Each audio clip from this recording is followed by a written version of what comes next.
সামনে যে পরিস্থিতি আমার মনে হয় সামনে ধেয়ে আসছে, যে দেশের মানুষ নিরুপায় হয়ে জাকের পার্টির পতাকা নিচে সমবেত হবে ইনশাআল্লাহ।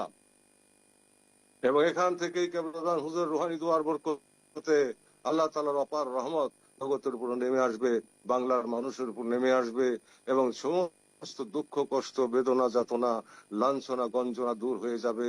আমরা আবার নতুন পথে অগ্রসর হব। আমরা নির্বাচন ঘোষণা করেছে সরকার, আমরা নির্বাচনের জন্য প্রস্তুতি নিয়ে ফেলেছি। নির্বাচন হলে আমরা নির্বাচন করব।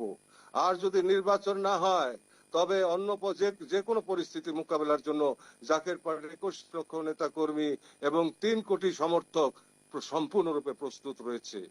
29শে নভেম্বর 29শে নভেম্বর রোজ শনিবার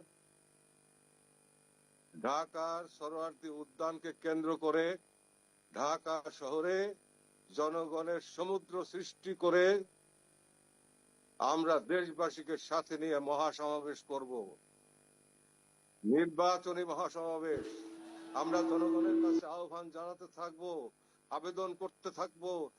জনগণ নিশ্চয়ই উপলব্ধি করবেন, কারণ জনগণ তো সবাইকে দেখেছে, এখন দেখবে জাকের পার্টিকে, এবং জাকের পার্টির মাধ্যমে আল্লাহ তাআলার রহমত নেমে আসবে।